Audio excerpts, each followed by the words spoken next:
नमस्कार, निखिलेश मराठी या यूट्यूब चॅनलमध्ये आपलं स्वागत आहे. तर आज आपण भोकरवाडीच्या गोष्टी या कथासंग्रहातील द मा मिरासदार लिखित बाबू पैलवानाचे उपोषण ही कथा ऐकणार आहोत. तर चला तर सुरुवात करूया. बाबू पैलवान उद्यापासून उपोषणाला बसणार आहे ही बातमी वाऱ्याच्या वेगाने पसरली आणि सबंध भोकरवाडीत फार मोठी खळबळ उडाली. भोकरवाडीत खळबळ उडायला तसे फार मोठे कारण लागायचे नाही. मागे गोपाळ रेडे डोक्याला बँडेज बांधून कोणाच्या तरी मोटरसायकलवर बसून गावात आला होता आणि मागच्या मागे उशी खाऊन पुन्हा जोरात आदळला होता. तेव्हाही गावात खळबळ माजली होती. खुद्द बाबू पैलवान एका फडात कुस्ती जिंकून कुणाच्या तरी खांद्यावर बसून गावात घुसला होता. त्यावेळीही अशीच खळबळ माजली होती. एकदा खाकी ड्रेसातील एक दोघे पोलीस कसल्या तरी चौकशीसाठी गावात येऊन गेले होते. त्यावेळी सगळे गाव कुतूहलाने चौडीपाशी गोळा झाले होते. सारांश काय, भोकरवाडी जागी व्हायला अगदी लहान सहान गोष्टसुद्धा चालते. मग आज समजलेली गोष्ट तर फार मोठी होती. बाबू मंजू पैलवान गडी, दिवसभर चालणारा उमेदवार गडी, तो उपोषण करील ही गोष्ट कोणाच्या स्वप्नातही येणे शक्य नव्हते. तो उद्यापासून उपोषणाला बसणार आहे ही गोष्ट ऐकली आणि सगळे गाव खडबडून जागे झाले. गाना मास्तरला ही गोष्ट समजली तेव्हा तो जेवत होता. निम्मे जेवण झाले होते. ठरलेल्या 1-1.5 भाकरीचा मुरगळा करून गाना मास्तराने त्याचा एकच कुस्करा केला होता आणि गरम गरम आमटी कुस्कऱ्यात ओतली होती. आता तो कुस्करा कालवायचा आणि त्यावर ताव मारायचा अशा बेतात तो होता. पहिला घास त्याने हातात घेतला. एवढ्यात बाहेरून खणखणीत सुरात हाक ऐकू आली, गाना मास्तर, ओ गाना मास्तर. गाना मास्तराने आवाज ओळखला तरी पण त्याने उगीच विचारले, कोण हाय? गाना मास्तराची बायको त्याच्या समोरच फटकल मारून बसली होती. नवरा नीट जेवतो की नाही हे अगदी काटेकोर पतिव्रता धर्माने ती पाहत होती. गाना मास्तर दरवाजाला पाठमोरा होता पण तिचे तोंड दरवाजाकडेच होते. ती एकदम तोंड वाकडे करून बोलली, दुसरे कोण? त्योच त्यो मोडदा. अगं पण कोण? दुसरं कोण? जेवायच्या टायमाला नेमकं धसकटावानी येणार आणि कोणीतरी मेलंय, काहीतरी झालंय हा असलं इडवाकडं सांगून जाणार. जीव बी देणार नाही. त्योच भाड्या. बायको फार चिडल्यासारखी दिसली तेव्हा गाना मास्तर म्हणाला, म्हणजे नाना चेंगट म्हणतीस काय? दुसरं कोण? त्योच मोडदा. ऐन सांजेच्या वक्ताला वाईट वखत काहीतरी घेऊन आला असेल. असं? मग सांगते काय? 100 हिश्श्यानी सांगते मी. कोणीतरी गचकला आणि बोलवायला आला. तुम्ही आधी जेवून घ्या बघू. गाना मास्तरलाही तिचे बोलणे एकदम पटले. नाना चेंगटाला अजिबात डोके नव्हते. एकदम भासदिशी घरात येऊन कसली तरी बातमी सांगायची त्याला सवयच होती. कुणीतरी मेले असेल तर त्याचा उत्साह अवर्णनीय असे. भराभर प्रत्येकाच्या घरात घुसून तो तत्परतेने ती वार्ता सांगत असे आणि एकेकाला जेवणाच्या ताटावरून उठवत असे. गाना मास्तरला ही गोष्ट काही नवीन नव्हती. त्यामुळे आज दुपारी 1-2चाच चेंगट हाका मारित आला. त्या अर्थी गावात कुणीतरी गचकले खास. असो, आपण आपले जेवण करून घ्यावे मग चौकशा कराव्यात. तू त्याला बाहेर बसू असे म्हणून गाना मास्तराने भराभरा जेवण उरकले आणि धोतराला हात पुशीत तो बाहेर आला. नाना चेंगट न बोलता कान पाडून गरीब कुत्र्यागत बाहेर दाराशी बसून राहिला होता. याचे कारण मधल्या काळात गाना मास्तराची बायको बाहेर येऊन जळजळीत नजरेने त्याच्याकडे बघून गेली होती. त्याने वहिनी असे म्हणून बोलण्याचा प्रयत्न केला होता पण गाना मास्तराची बायको एकदम कडाडली होती. कुणी मेलं बिलं असलं तर खबरदार सांगून ठेवते. अहो पण खबरदार म्हणते ना. जेवण चाललंय. दात खेळ बसवायची आणि गुमान गप राहायचं तवार. नाही मेलं नाही. चेंगटाने खुलासा करण्याचा प्रयत्न केला. मेलं नसलं तर मराया लागला असेल. जीव घाबरा झाला असेल. जे काय असेल ते जेवण झाल्यावर दोडा. इतके बोलून गाना मास्तराची बायको झटक्यात आत निघून गेली. नाना मग घटकाभर गप्पच होता. गाना मास्तर बाहेर आल्यावर मात्र त्याला एकदम हायसे वाटले. तोंड हासरे करून तो म्हणाला, गाना मास्तर तुला कळलं का? खाली सतरंजीवर बसत आणि तिथल्या अडकित्याने सुपारी फोडीत गाना मास्तराने एक जबरदस्त ढेकर दिली. कोण खालास झालं? खालास? नाही बा. तू ह्या टायमाला बोंबलत आलास म्हणजे कुणीतरी गेलं. हे. नाना ओशाळून हसला. त्याला अजून अवकाश आहे. केऱ्या गवळ्याची म्हातारी आल्या म्हणा त्या रांगाला, पण उद्याचा दिस घेईल. मी आजच बघून आलो. झालंच तर आपलं. मग आता का आला आहेस? नानाला एकदम आठवण झाली. अरे च्या, मुक्क मुद्दा राहिला की बाजूला या घोळात. बाबू आपला. त्याला काय झालं? गाना मास्तर एकदम दचकला. हातातली तोडलेली विड्याच्या पानाची देठी आपोआपच खाली गळून पडली. लय मजा झाली. काय झालं? मगाशी मी बाबूच्या घरी गेलतो तर पठ्ठा जेवण खाण करून बसलेला, तोंड कसनूस. म्या म्हणलं का रे बाबू? तर म्हणला काय नाही उगीच. मी म्हणलं तरी पण? तर म्हणला काय नाही म्हणून सांगितलं नाही एकदा. मी पुण्यांदा विचारलं तरी पण. गाणा मास्तर भडकला. आता सांग की लवकर, किती पागोळ लावायला लागला आहेस? चिडलेल्या गाणा मास्तराने हातातला अडकेता आपल्या दिशेने उगारलेला पाहून चेंगटाने एकदम खालती घेतले. तोंड चिंताक्रांत करून बोलला, बाबू उद्यापासून उपोषण करणार हाय. हा? कोण म्हणतं? त्यो बोलला. पण काय कारण हाय? काय गावात कुस्त्याचा फड करायला म्हणला, कोणी ऑपरेशन तर करायला तयार नाही. जी ती नाहीच म्हणते. ऑपरेशन नवले का ऑपरेशन? ते काय असेल ते म्हणला मी उपोषणच करणार, काय वाटेल ती हुंदी. आता मी ऐकणार नाही. मी लय मिनत्या केल्या, समजावून सांगितलं. निदान 2 टाईम जेवून उपोषण कर म्हणलं तर माझ्यावरच भडकला. एकदम मांडीवर गुद्दा हाणला. कुठं आहे बघू? गणा मास्तराने संशक मुद्रेने विचारले. कारण बाबूचा गुद्दा चेंगटाच्या मांडीवर खरोखरच बसला असता तर त्या दिवशी तरी चेंगट घराबाहेर पडणे शक्य नव्हते. मी चुकिवला. गुद्दा एकदम खाली भुईवरच बसला आणि भुई कळवळली. मी तसाच धूम. नाना चेंगटाने सांगितलेली बातमी फार महत्त्वाची होती. बाबू पैलवान उपोषण करणार ही वार्ता सगळ्या गावाला संकटात टाकणारी होती. एकतर भरल्या पोटी एरवीही बाबू गावातून दंगा करीत फिरत असे, कुणाशीही मस्ती करत असे. उपाशी पोटी बाबू म्हणजे तर फारच हिंस्र प्रकरण. गडी भलताच खवळेल. समोर येणाऱ्याचं काय खरं नाही. किंबहुना त्याच्या घरासमोरून जाणेही धोक्याचे. आजच्या आज त्याला भेटले पाहिजे. या उपोषणापासून त्याला परावृत्त केले पाहिजे. घाईघाईने उठून कपडे घालीत आणि आत जाऊन पिशवीत काहीतरी कोंबीत गाणा मास्तर गडबडीने म्हणाला, चल चल, काय म्हणतोय बघूया तर खरं. दोघेही बाबूच्या ओसरीवर दाखल झाले तेव्हा बाबू मांडी घालून डोळे ताट ठेवून एखाद्या योगी पुरुषाच्या गांभीर्याने बसलेला दिसला. त्याची ती मुद्रा आणि अवतार पाहून कुणालाही वाटले असते की बाबूने उपोषणाला प्रारंभ केलेलाच आहे. गाणा मास्तराचीही तशीच कल्पना झाली. पण आजूबाजूला शेंगाची बरीच फोलपटे पडली होती.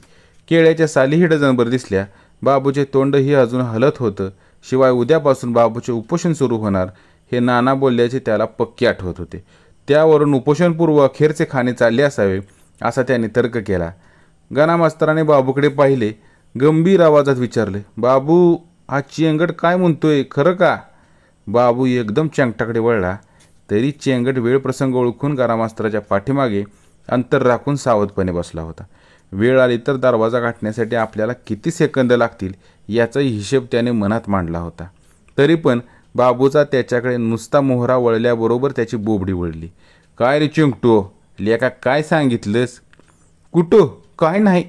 चेंगट घाबरला. मी उपोषणाला बसणार म्हणून सांगितलंस काय? वय सांगितलं की. पण आज नव्हं उद्यापासनं हे बोललास का? हे नसशील बोललास तर. समजो धडाधडा बोललो.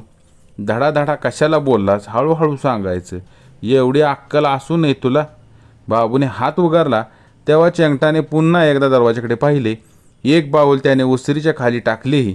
तेवढ्यात गाणा मास्तर मध्ये पडला. बाबू तुझं उपोषण उद्यापासून सुरू आहे ना?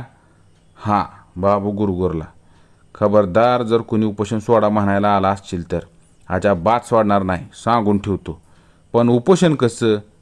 प्राणांतिक का लिमिटेड? बाबू गोंधळला. मग स्वतःला सावरून म्हणाला, पहिल्यांदा 2-4 दिवसाचं प्राणांतिक करणार. काय उपयोग झाला तर बरं, नाहीतर मग लिमिटेड करणार. खरे म्हणजे बाबूला गाणा मास्तरचा हा प्रश्न नीट समजलेलाच नव्हता. त्याने हा प्रकार तालुक्याच्या गावी नुकताच पाहिला होता. तेथील एका गुरुजींनी आपल्यावरील अन्याय दूर व्हावा म्हणून प्राणांतिक उपोषण सुरू केले होते. ते बघायला योगायोगाने बाबू 4 लोकांबरोबर गेला होता. गुरुजींची गुटगुटीत तेजपुंज मुद्रा बघून बाबूचे उपोषण या प्रकाराबद्दल फार अनुकूल मत झाले होते. आपल्या गावी आपणही हा प्रयोग करून पाहावा असे त्याच्या मनाने घेतले होते. 3-4 दिवसाच्या आतच गुरुजींचे हे प्राणांतिक उपोषण संपले होते. मोसंब्याचा रस पिऊन त्यांनी ते संपवले होते. त्यामुळे त्यांची मुद्रा जास्त टवटवीत बनली होती हेही बाबूच्या कानावर आले होते. या भानगडीत प्राणांतिक म्हणजे नेमके काय आणि लिमिटेड म्हणजे कुठपर्यंत याचा खुलासा विचारण्याचे राहूनच गेले होते. गाणा मास्तराने या बाबतीत आपले अज्ञान बाहेर काढणे हे त्याला आवडण्यासारखे नव्हते. त्यापेक्षा असे चाणाक्षपणाने उत्तर देणे केव्हाही शहाणपणाचे. गाना मास्तराने मग पिशवीतून भाजलेली 5-6 कणसे बाहेर काढली, बाबू समोर ठेवली. बाबूने एक कणीस हातात घेऊन त्याचा वास घेतला. मग संशयक मुद्रेने गाना मास्तराकडे बघितले. कणीस खाली ठेवले. हे कशा पायी आणलंस? उद्यापासनं तुझं उपोषण सुरू ना. बरं मग आज ही कणसं खायला काय हरकत? आजच मळ्यातनं आणली. म्हणलं तुला पुन्हा खायला मिळायची नाहीत म्हणून आणली. हां घे, राहिली म्हणजे राहूनच जातील. बाबूने पुन्हा एकदा कणसाकडे पाहिले. गाना मास्तराकडे नीट निरखून पाहिले. त्याची ही गंभीर मुद्रा पाहून बाबूच्या मनातील शंका दूर झाली. हां, आज तसा मी मोकळा आहे असे म्हणून त्याने पहिले कणीस उचलले, भराभर खाऊन टाकले. मग एका मागोमाग बाकीची ही कणसे त्याने उचलली, एका मागोमाग एक रिकामी केली. एक बुडखू चेंगटाच्या दिशेने फेकून तो ओरडला, बघ गाना मास्तराची माया, नाहीतर तू काहीतरी आणलंस का? नुसतं हात हलवीत बोंबलत हिंडत असतोस गावातनं. हां जा, काय लाज वाटत असलं तर काहीतरी घेऊन ये, उठ इथनं. आणि बाबूने अशा नजरेने नानाकडे पाहिले की चेंगट उठलाच एका क्षणात दरवाजाबाहेर गडप झाला. एक मोठी ढेकर देत बाबू कष्टी आवाजात म्हणाला, लई लुसलुशीत कोणचं होती र गाना मास्तर. कशी गेली पोटात कळलं सुधीक नाही. उद्यापासनं मात्र समज बंद. हा, उद्या पुन्हा आणलीस तर तुझी माझी तक्रार होईल. नाही आणत बाबा, माझंच पोट भरलं. एवढ्यात रामा खरात आत आला. वस्त्रीवर बसून घाईघाईने त्यानं प्रथम बिडी बोडली. मग बाबूकडे हाळून पाहत त्यानं विचारलं, काय ऐकलं ते खरं का? काय ऐकलंस? तू उपोषण करणारा आहेस म्हण उद्यापासनं. आत्ता माझ्या जीवात जीव आला. का बरं? अरे चिलाच्या वाडीसनं मी शेंदाड आणली आजच. म्हणलं तुला बी द्यावी दून, पण आत्ता म्हणलं खाणार कसा? कुठं आहेत शेंदाड? बाबूनं उत्सुकतेने चौकशी केली. ही काय? रामा खराताने धोतराच्या घोळातून 2 पिकलेली पिवळी जर्द शेंदाड त्याच्या समोर ठेवली. ठेवल्या पिकलेल्या शेंदाडाचा मस्त वास बाबूच्या नाकापर्यंत आला. बाबूने एक शेंदाड उचललं. नुसता नमुना बघतो, आता उपोषण म्हणल्यावर शेंदाड काय आणि कलिंगड काय असं म्हणत ते फस्त केलं. मग दुसरेही उचलले. घ्या की र तुम्ही, काय मी एकल्यानंच समद खायचा मागता घेतलाय काय? असे म्हणून त्याने गाना मास्तर आणि रामा खरात यांच्या तोंडाकडे पाहिले, पण दोघांनीही मान नाकारार्थी हलवली. तेव्हा तेही शेंदाड खाण्या वाचून त्याला मार्गच उरला नाही. आता मात्र बासगाड्या, हा आता अमृत आणून दिलं तरी घेणार नाही. उपोषण म्हणायचं आणि खाण्यावर दणका ठेवायचा, हे बरं तरी दिसतं का? असे म्हणून बाबू पैलवानाने आपली मुद्रा पुन्हा गंभीर केली. तो स्वस्थ बसून राहिला. त्यानंतर गाना मास्तर आणि रामा खरात यांनी बाबूने उपोषणाचा बेत सोडून द्यावा म्हणून त्याची खूप मनधरणी केली, पण बाबू बदला नाही. जोपर्यंत गावचे लोक कुस्तीचा फड भरवण्यासाठी सहकार्य देणार नाहीत, तोपर्यंत आपला उपोषणाचा बेत कायमचा राहणार, हे त्याने अत्यंत गांभीर्याने जाहीर केले. एवढ्यात शेजारची भागू गवळण दुधाची चरवी घेऊन आत आली. आल्या तिने चरवी बाबू पुढे ठेवली. हां बाबूराव, हा ना. बाबूने मोठ्या निश्चय मुद्रेने मान हलवली. छे, कर बाबा, उद्यापासून माझं उपोषण आहे. मग आज घे की. तसं बरं दिसत नाही. अरे रोज घेतोस बाबा, आज तुला काय झाली एकदम? रागावलास का? तसं नवं भागू मावशी. मग कसं? लोक काय म्हणतील? लोकांचा बशी मुडदा. अरे जाणी म्हशीचं दूध आहे बाबा, ऐकता येत नाही म्हणून तुला देते ना. तू नाही प्यालास तर ऐन टायमाला आता कुणाला देऊ? बाबू गवळीनेच सवाल बिनतोड होता. प्रत्येक गवळ्याकडे एक जाणी म्हैस असते. तिचे दूध विकायचे नसते आणि त्यात पाणीही घालायचे नसते. इतके दिवस बाबू ती चरवी रिकामी करीत होता. आता तो नाही म्हणल्यावर ऐन वेळेला हे दूध तिने द्यायचे तरी कोणाला? तिचे गरिबाचे का उगी नुकसान? दूध वाया घालवायचे म्हणजे काय? बाबूने क्षणभर असा विचार केला. मग एकदम त्याने चरबी उचलली आणि तोंडाला लावली. 5 मिनिटात रिकामी करून खाली ठेवली. मग ओठांच्या कडेला साचलेला फेस त्याने निस्पृहपणे पुसून काढला. गाना मास्तराकडे पाहिले. काय करणार, त्या माऊलीचं नुकसान होत होतं, खरं आहे.